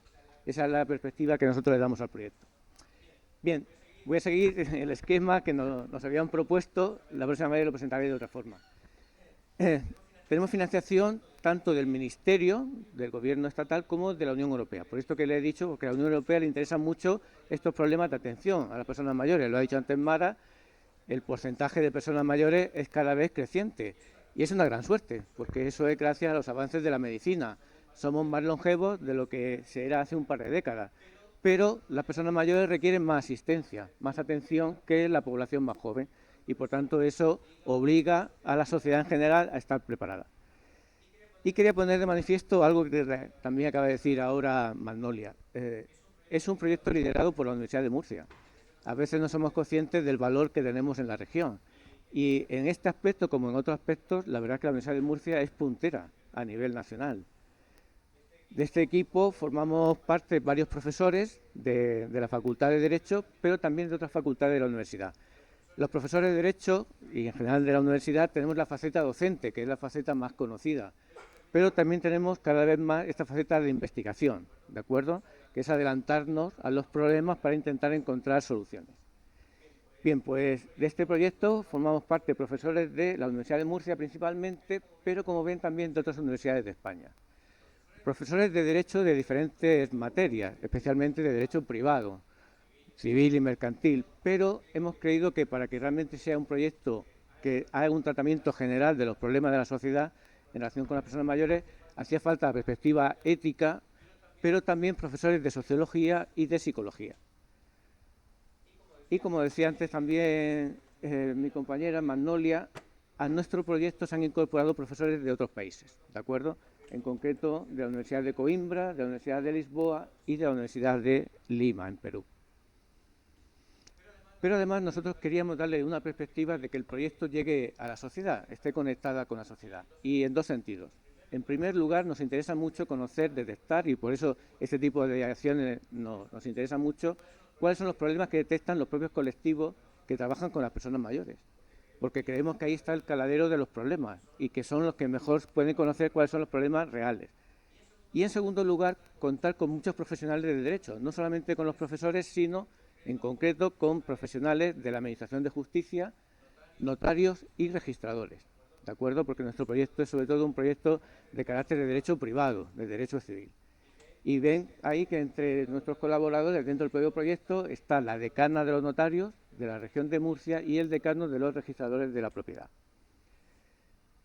Bueno, estos son una serie de los objetivos que tenemos. Queremos elaborar propuestas de nueva legislación, de nuevas leyes que atiendan mejor a los cuidados. Queremos colaborar con otro grupo de investigación, tanto nacionales como extranjeros, y lo que antes les señalaba, queremos trabajar en los entornos que nos permitan llegar de la manera más directa a toda la población. Vamos a utilizar pues, los entornos de las redes y demás, y de trabajar con las entidades que trabajan con personas mayores. Es un proyecto que tiene previsto una duración de 3 años, estamos ahora en la primera anualidad. Es continuidad de un proyecto anterior que ya trabajó sobre el ejercicio de los derechos, el envejecimiento activo, y que especialmente el próximo año es cuando haremos más talleres y más reuniones con colectivos de personas mayores. Bueno, estas son nuestras líneas de trabajo. Es un proyecto, recuerdan, con participación de muchos profesores, porque es realmente ambicioso todo lo que nos proponemos trabajar. Pero me voy a centrar en un par de aspectos solo, que tiene que ver con el derecho de sucesiones. Hemos detectado que muchas personas no están recibiendo las prestaciones ni la asistencia que necesitan. Antes se ha apuntado, hay una demanda creciente de personas que quieren ir a residencias y no hay residencias ni públicas ni privadas para poder acoger a todas las personas que quieren. Entonces, al final, tenemos que acudir a contratar cuidados personales. Necesitamos que alguien nos preste esos cuidados. Bien, pues el tema de la herencia puede ser un instrumento adecuado. Uno de los problemas que hemos detectado es el abandono de muchas personas mayores por parte de sus hijos. Y esto tiene, en el ámbito del derecho civil, una posible solución o herramienta, que es la desheredación. Bien, por suerte no habrán tenido que enfrentarse, espero, a este problema. Es muy difícil con la legislación actual desheredar a un hijo. Y de hecho, si van al notario para redactar el testamento y poder desheredar, le van a recomendar que no lo hagan, porque es tan complicado que probablemente si quisieran desheredar, el testamento se va a impugnar, se va a crear un proceso civil que va a costar mucho tiempo y mucho dinero, y que la solución quizás es mejor dejar en lo mínimo.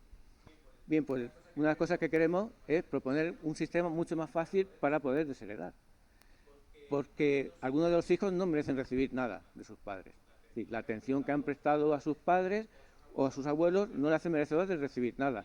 Y la ley, en cambio, ahora les protege, porque dificulta mucho la desheredación. Lo que vamos a hacer precisamente es, siguiendo el modelo de otros países o de otras comunidades autónomas de España, establecer una legislación que facilite, si esa es la voluntad de las personas. Eso es, una de las legislaciones que ha facilitado la desheredación es Cataluña. Actualmente el Código Civil, que es la ley que se aplica en Murcia, establece que tiene que ser por maltrato de obra o injuria grave. Y tiene además que demostrarlo. Eso es un supuesto que es muy complicado, ¿de acuerdo? En cambio, en otras comunidades autónomas como Cataluña, lo que contienen es lo que se llama el abandono. Sí, la situación de muchas personas que están viviendo en una residencia y los hijos no los visitan, ni le prestan atención ni cuidado. Bien, pues ha habido un par de sentencias que han permitido considerar que ese abandono afectivo de las personas mayores es un supuesto de maltrato. Pero no está recogido así en la ley, que el maltrato que la ley contempla es el maltrato físico, ¿no? Es de la agresión. Entonces, lo que queremos es profundizar en esta línea, abierto en Cataluña, pero también en otros países, que faciliten a muchas personas desheredar a sus hijos cuando ha habido este desapego afectivo o este abandono afectivo que, por desgracia, en muchos casos sucede. Y otra forma en la que el testamento puede ser un instrumento para asegurarte cuidado y asistencia es, al contrario, premiar. ¿De acuerdo? ¿Cómo podríamos premiar al hijo, o no al hijo solamente, porque los cuidados los podemos recibir de personas que son ajenas a la familia? ¿Cómo premiar en nuestro testamento a las personas que nos prestan esos cuidados? ¿De acuerdo? ¿Y cómo puede el testamento convertirse en un instrumento para asegurarnos esa atención que nos merecemos al final de nuestras vidas, que requerimos mucha más atención? Bien, estos son, por ejemplo, algunos de los aspectos. Otro, y ya también en esto coincidimos con Mara, es la transformación digital. Resulta que estamos abocados a tener que manejarnos en un entorno digital en el que ni ustedes ni yo hemos crecido y que nos resulta un poco hostil.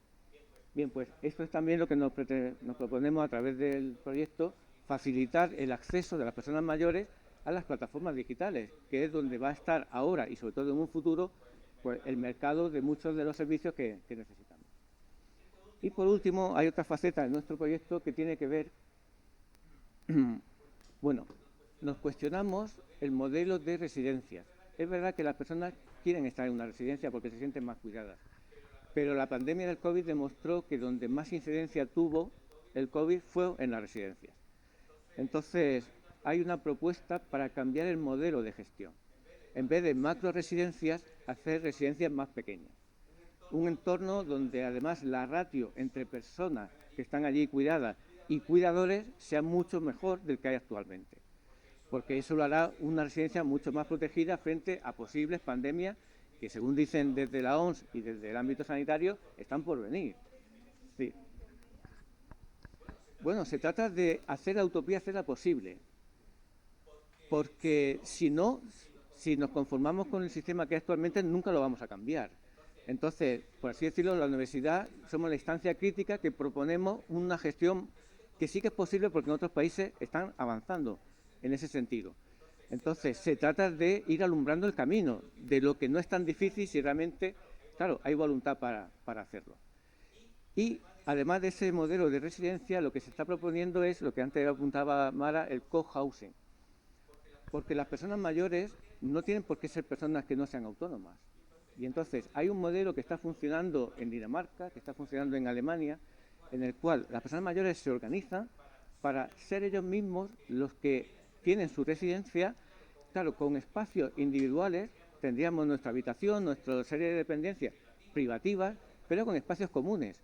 Un gimnasio, un sitio donde que el fisioterapeuta nos atienda, un comedor general, un sistema de lavandería, con lo cual tendríamos los beneficios de nuestro ámbito privado, como nuestra propia casa, pero las ventajas de servicios comunes que nos interesan a todos. Claro, es verdad que estamos hablando de países donde, bueno, hay mucha más inversión en efecto. Hay otros países que apuestan directamente por una financiación privada, claro, pero eso entonces sería solo para unas cuantas personas que se lo pueden permitir. Bien, vamos a intentar con nuestro sistema español combinar ambas cosas, ¿de acuerdo? Una gestión privada pero con ayudas públicas. Porque también se ha demostrado que la gestión pública suele fallar. Quien mejor puede gestionar sus propios intereses son las propias personas que viven en ese modelo de co-housing, de vivienda compartida. Que además lo que favorece también es el dinamismo. Es decir, la gente tendría que organizarse para gestionar los servicios y también poner en común aficiones, ¿de acuerdo? Entonces, son modelos que están empezando a funcionar en otros países y que nosotros queremos estudiar para poder implantar aquí.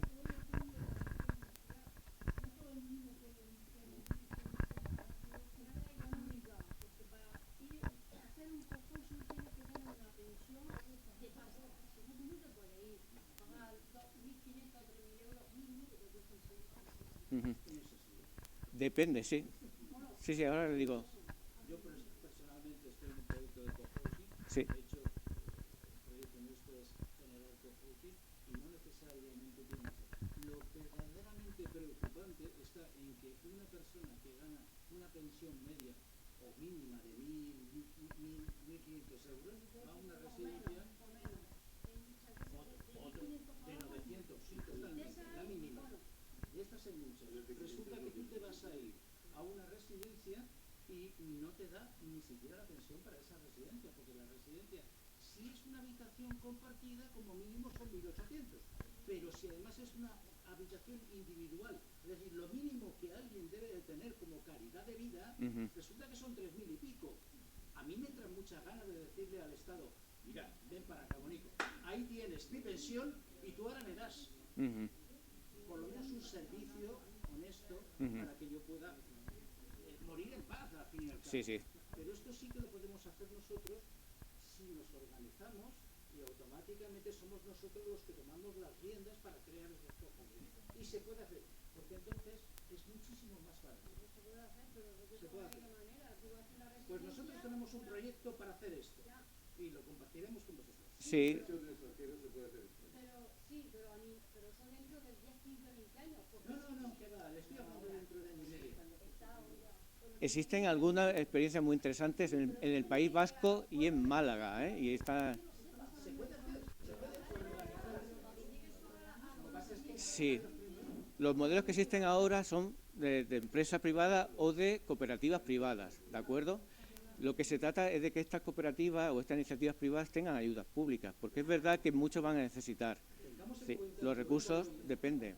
Todo no es malo, porque tenemos una pensión... Tenemos una casa que normalmente ya está pagada. Cuidado, que nosotros en parte privilegiados, sí que tenemos muchas veces. El tema de las casas, yo lo que veo, el problema que veo en las personas mayores, es que efectivamente hay muchas viudas, sobre todo muchas mujeres viudas, por la estadística, en las que las viudas no pueden disponer de ellas porque parte de ellas son sus hijos.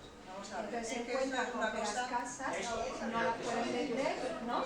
Es que eso no pueden vender sus necesitamos casas. un cambio de mentalidad. Sí, pero la realidad es que no pueden vender sus casas. Claro que pueden vender sus casas. Los hijos no tienen derecho a nada hasta que mueran. Pero vamos a ver. Punto y pelota. Si una señora puede disponer de su casa, sí puede disponer de su casa. Puede No, decir, está pensando a lo mejor en la casa fuera del marido y la vida y la pero tiene gananciales la mujer.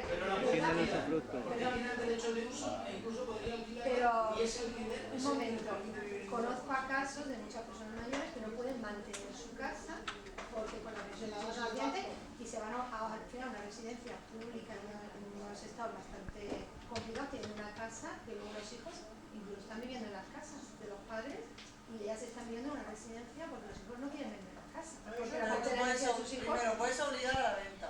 No es lo recomendable, pero puedes hacerlo. a los hijos, a vender la casa por su parte. Lo Su procedimiento normal es que legal. tengas el usufructo universal de los bienes y por lo tanto, perdona que me tengo ahí en medio, pero es que es justo, o sea, es que tenemos que cambiar un poco la mentalidad en España. Y tengo una casa y la casa va para mis hijos. No, ¿vale? Que eso en otros países está ya más que superado.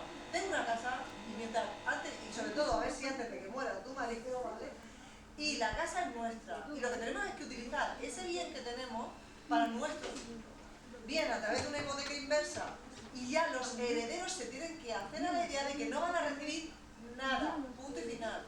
Se lo van a quedar el banco que me va a estar dando el dinero para que yo me mantenga, o bien vendo, vamos a un cohousing, tengo dinero de o lo que quiera, pero la idea es, la casa es mi activo y con eso tengo que mantenerme y tengo que pagarme lo que me tenga que pagar, independientemente porque, por desgracia, las sectas públicas ni están ni se la esperan, la residencia. La mentalidad de la gente...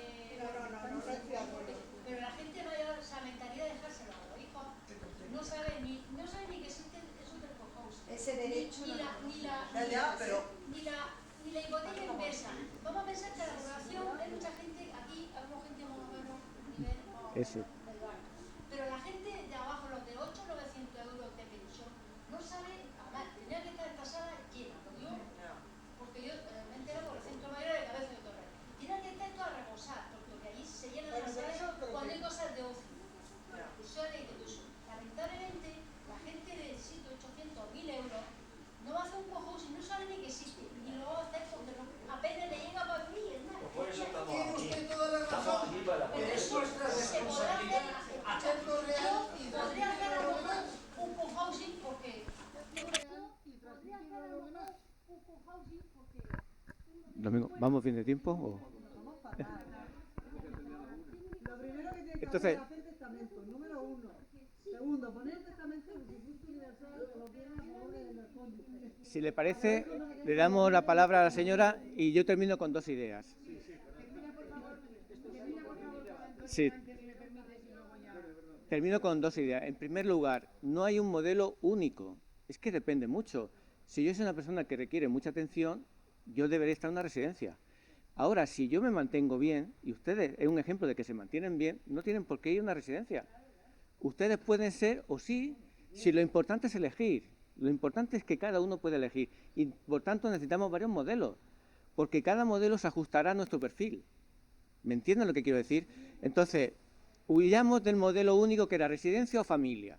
Bueno, pues además de esos modelos que seguirán existiendo, y algunos tendremos la suerte de que quizás nuestros hijos pues quieren estar con nosotros o nosotros con nuestros mayores, algunos iremos a residencia y otros iremos a este modelo intermedio de que nosotros nos gestionamos nuestra propia residencia, ¿de acuerdo? porque tengamos recursos y porque sobre todo tengamos capacidad suficiente para seguir siendo autónomos. Y segundo, lo que queremos sobre todo es que cuenten con nosotros. Y este tipo de charlas estamos dispuestos a seguir haciéndolas en sus colectivos de procedencia, ¿de acuerdo? Porque lo que estamos convencidos es que falta información. La gente no sabe todos los recursos que tiene a su disposición. Y es un poco lo que queremos hacer, y por eso hemos aprovechado la invitación de domingo, para que sepan que en la universidad, estos grupos de investigación, lo que queremos es avanzar soluciones, pero estando en contacto con la gente que el día de mañana las puede utilizar. Así que nuestra dirección creo que está ahí, nuestro correo electrónico, y si no se lo piden a Domingo y ellos se lo dan, pues que estemos a su disposición. Bien, pues ya lo ha comentado Juan Antonio y efectivamente en la página iba a decir la página del hotel, en la página de la feria están nuestras direcciones, Domingo también las tiene a su disposición para seguir avanzando y muchísimas gracias por permanecer aquí de forma estoica. Esperamos no haberos aburrido excesivamente y muchísimas gracias.